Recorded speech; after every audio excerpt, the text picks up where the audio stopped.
religion presents a quandary for conservatives.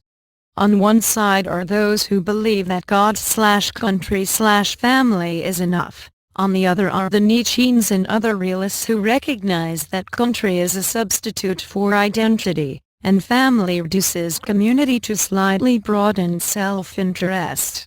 We also see how religion can substitute for these other necessary things. Religion is part of the answer, but not the answer. It presents a good starting point because it focuses people on the idea that they must reform themselves so that they strive to do good. It introduces reverence for nature, history and the distant future. It frames self-interest in a moral context. But that alone is not enough. In addition to that reverent outlook, which can happen without religion, we need something else. Conservatives often ignore this and conveniently escalate religion to the universal solution, but even religion indicates our need for culture, heritage and identity. Like most things in life, religion operates in parallel, the theme of this blog, with other necessary elements. Without culture and identity, and an aristocratic leadership, religion becomes lost and corrupted as it has over the past 200 years since the French Revolution. The fascinating conclusion to this puzzle is that in order to appreciate each of those elements, and most importantly to desire all of them, one must find reason to respect life and take it seriously.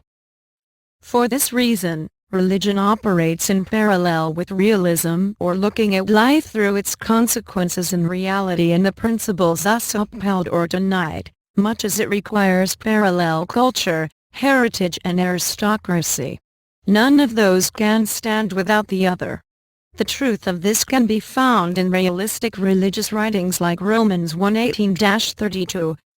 For the wrath of God is revealed from heaven against all ungodliness and unrighteousness of men, who by their unrighteousness suppress the truth. For what can be known about God is plain to them, because God has shown it to them. For his invisible attributes, namely, his eternal power and divine nature, have been clearly perceived, ever since the creation of the world, in the things that have been made. So they are without excuse. For although they knew God, they did not honor him as God or give thanks to him, but they became futile in their thinking, and their foolish hearts were darkened. Claiming to be wise, they became fools and exchanged the glory of the immortal God for images resembling mortal man in birds and animals and creeping things. Therefore God gave them up in the lusts of their hearts to impurity, to the dishonoring of their bodies among themselves, because they exchanged the truth about God for a lie and worshipped and served the creature rather than the Creator, who is blessed forever. Amen. For this reason God gave them up to dishonorable passions. For their women exchanged natural relations for those that are contrary to nature, and the men likewise gave up natural relations with women and were consumed with passion for one another, men committing shameless acts with men and receiving in themselves the due penalty for their error. And since they did not see fit to acknowledge God, God gave them up to a debased mind to do what ought not to be done. They were filled with all manner of unrighteousness, evil, covetousness, malice. They are full of envy, murder, strife, deceit, maliciousness. They are gossips, slanderers, haters of God, insolent, haughty, boastful, inventors of evil, disobedient to parents, foolish, faithless, heartless, ruthless. Though they know God's righteous decree that those who practice such things deserve to die, they not only do them but give approval to those who practice them. Those who hate the methods of civilization, religion, identity, aristocracy and culture among them try to style religion as arbitrary. They wish to portray it as its own domain, which chooses its ideals for its own convenience, rather than what it is, another method of describing reality and regulating individual behavior correspondingly so that civilization can thrive. Through culture, We study success in social and family matters, through aristocracy, success in war diplomacy and leadership, through identity, principle and purpose. Through religion we discover success in discipline of our souls, but the subject of that study is reality itself. Witness a similar passage from Plato's Republic, chapter 8. And so the young man returns into the country of the lotus eaters, and takes up his dwelling there in the face of all men, and if any help be sent by his friends to the oligarchical part of him, the aforesaid vain conceits shut the gate of the king's fastness, and they will neither allow the embassy itself to enter. Private if private advisers offer the fatherly counsel of the aged, will they listen to them or receive them?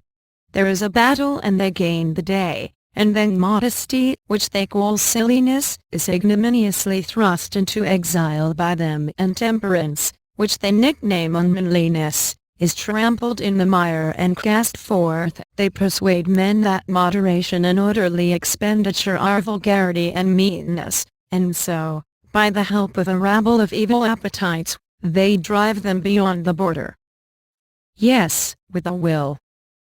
And when they have emptied and swept clean the soul of him who is now in their power and who is being initiated by them in great mysteries, the next thing is to bring back to their house insolence and anarchy and waste and impudence and brighterry, having garlands on their heads, and a great company with them, hymning their praises and calling them by sweet names. Insolence they term breeding, and anarchy liberty, and waste magnificence, and impudence courage.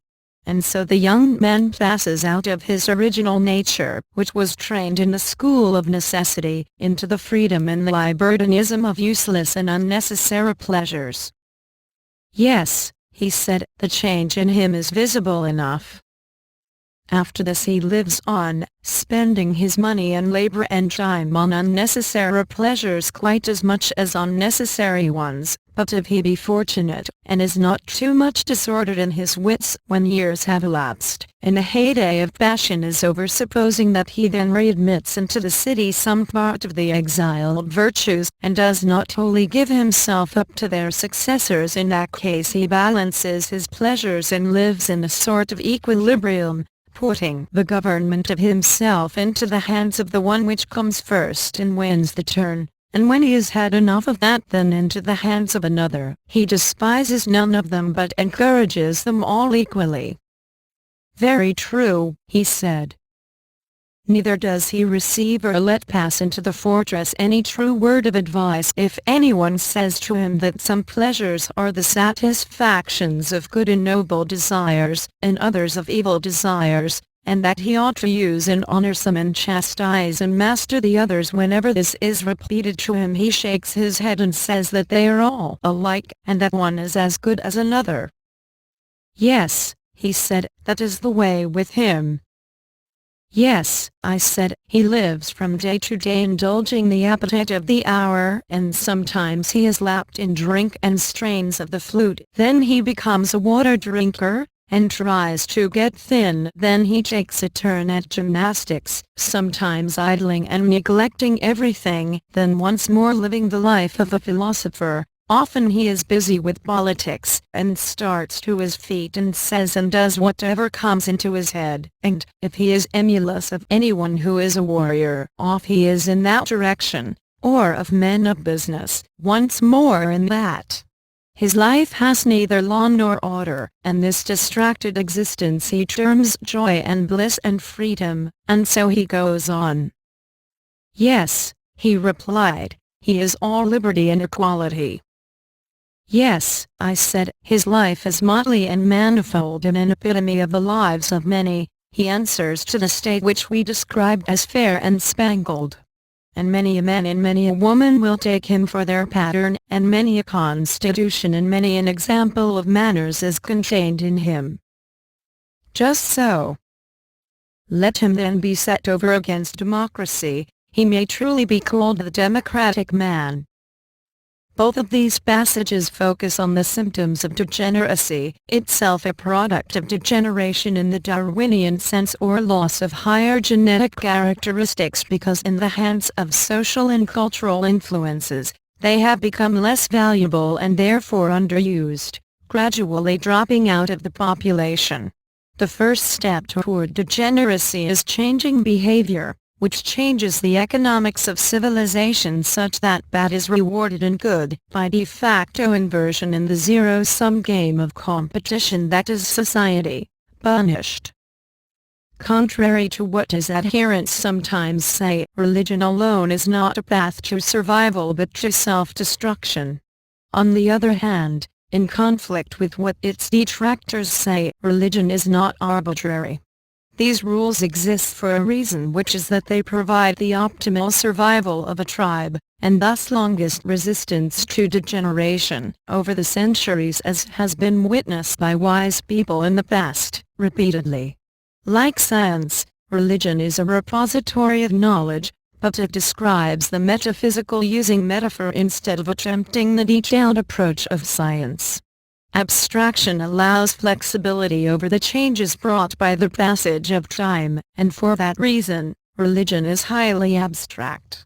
But it is neither nonsense nor a singular solution,